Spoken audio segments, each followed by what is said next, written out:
මේ කට කියන එක කොච්චර පරිස්සමින් පරිහරණය කරන්න ඕනද? අපි කට කියන එක හරීම පරිස්සමින් පරිහරණය කරන්න ඕන. මම අර ජාතක කතාවකුත් උපමා කරලා කිව්වනේ. කොක්කු දෙන්නත් එක්ක එක්තරා විලකට කෝටු කෑල්ලක් ආධාර කරගෙන අහසින් ගියපු ඉබ්බට මොකද වුනේ? ගමේ තරුණියෝ පිරිසක් කොක්කඬ ළමින් කෑ ගහපු එකට කේන්ති ගිහිල්ලා ඉබ්බා ඔවුන්ට බනින්න කට ඇරියා. ඉබ්බා පින්වතුනි ඒ බනින්න කට අරිනකොටම වැටිලා මරණයටපත් වුණා. ඉතින් මං ඔය කතාවත් උපමා කරලා කිව්වේ ඇත්තටම පින්වතුනි මේ සසරේ යන ගමන හරියට ඔය ඉබ්බා යන ගමන වගේ.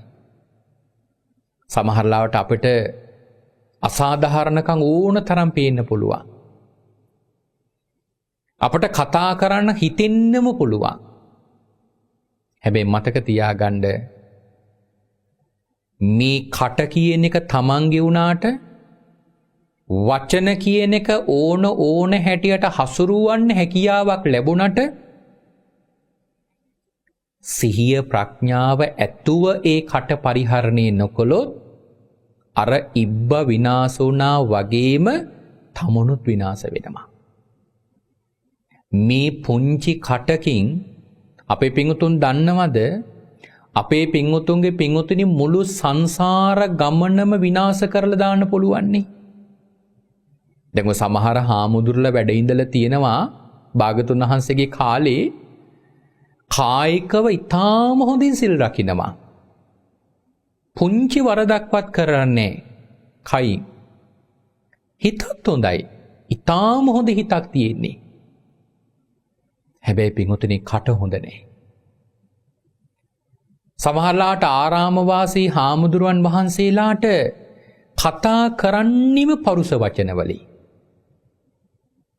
අපේ සමාජයේ පින්වතුනි සමහර අයගේ අදහසක්ම තියෙනවා නෙමේ පරුස වචන කතා කර බණින එක ලොකු හැකියාවක් කියලා. ඇත්තටම ඉතින් හැකියාවක් නම් තමයි. හැබැයි ඒ හැකියාව මතක තියාගන්න තමන්ගේ සංසාරයට දුක පිණිසයි පවතින්නේ. සසරට දුක පිණිසයි පවතින්නේ. ඒ නිසා කට පරිස්සම් කරගෙන හිටියේ නැති වුණොත් ඒක අපේ සසරටම පින්වතුනි ලොකු විපත්තියක් අපට උරුම කරනවා. ඉතින් මේ හාමුදුරුවෝ මෙරිලා ගිහිල්ලා පින්වතුනි പ്രേත ලෝකේ ඉපදුනේ. ඉතින් പ്രേත ලෝකේ කියලා තියෙන්නේ ස්වර්ණමය කය රන්වන් පාටින් බබලන කයක් මේ പ്രേතයට ලැබුණේ. හැබැයි පින්වතුනි මොවෙන් පණු හෙලි ගණන් බිමට වැටෙනවා.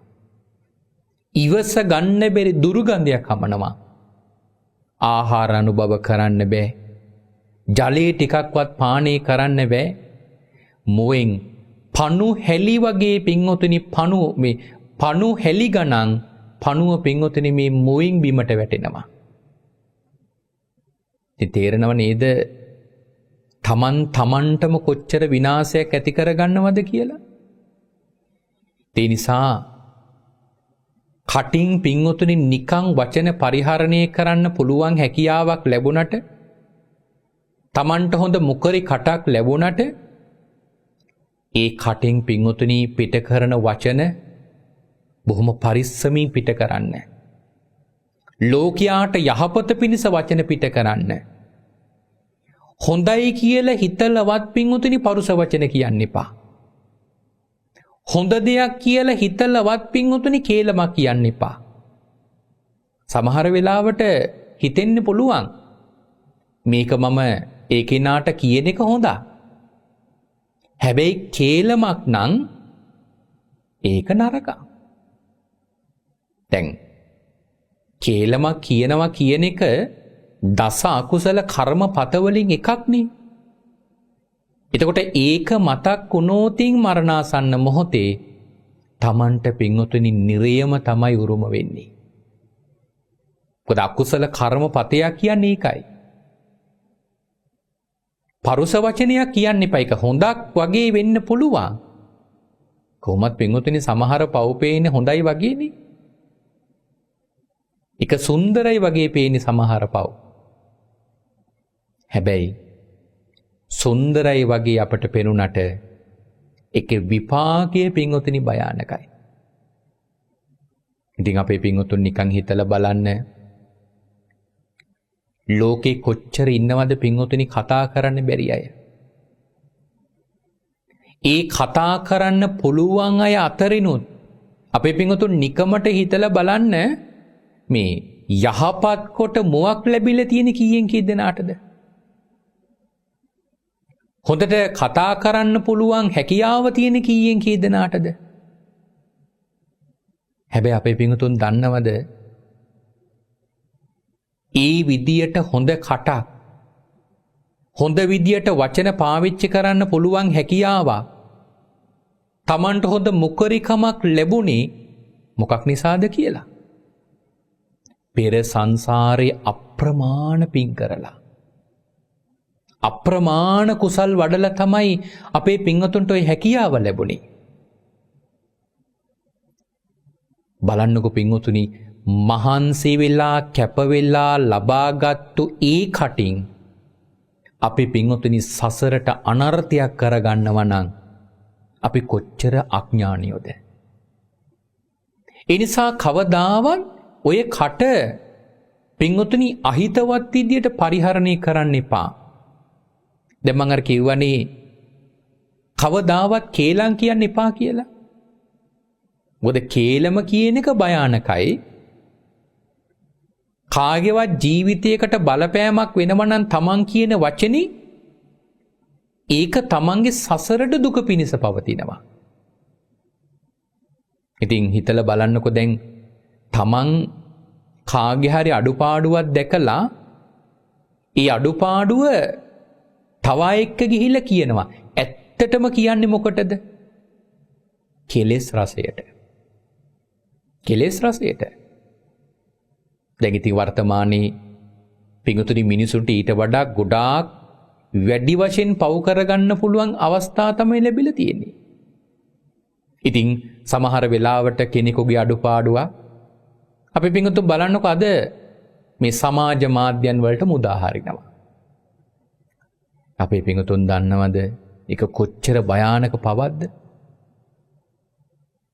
ඉතින් ඒ කෙනාගේ අඩුපාඩුව ඒ විදියට සමාජ මාධ්‍යයන් වලට මුදා හැරලා ඉතින් ඒක 100 ගණන් 1000 ගණන් ලක්ෂ ගණන් සමහර ඒවා කෝටි ගණන් පින්වතුනි දකින්නවනේ. හිතලා බලන්නකෝ කෝටි ගාණක් ඉදිරියේ තමන් ඒ වරද කරාම සංසාරේ පින්වතුනි ජීවිත කෝටි වාර ගණන් වලින් තමන්ට ඒකේ විපාකය ලැබෙන්නේ. හැබැයි සුළු මහන්සියක් ගත්තේ. බලන්නකෝ තමන්ගේම සංසාරයට කොච්චර භයානක අකුසල්ද රැස් කරගන්නේ. තමන්ටම හතුරෙක් වෙලානේ පින්වතුනි. එහෙම කරගන්න එපා. මොකද ඒකේ විපාකය තමන්ටමයි ලැබෙන්නේ. මොකද පින්වතුනි එකක් මතක තියාගන්න අපි මේ ඉන්නේ කෙලෙස් සහිත මිනිස් වෙන ලෝකෙක. මේ සත්‍යයන්ට කෙලෙස් තියෙනවා. දුරුයි කෙලෙස් තියෙන මිනිසුන්ගේ අතරින් ඕන තරම් අඩුපාඩුකම් වෙන්න පුළුවන්. හැබැයි අපේ ළඟ තියෙන උණු ගුණයක් මොකද දන්නවද? යමෙකුගේ අතින් වරදක් වෙනවා නම් ඒ වෙන වරද තව එක්කලා ගිහිල්ලා කියන එක නෙවෙයි පින්වතුනි සත්පුරුෂකම කියන්නේ. ඒ වරද කරන කෙනාට ගිහිල්ලා කියන එක. අනේක තමයි පින්වතුනි සත්පුරුෂකම කියලා කියන්නේ. තමන්ගේ ළඟ ගුණ යහපත්කමක් තියෙනවා නම් තියෙනුන අන්න ඒ විදියට. රාගක්ඛයෝ නිබ්බානං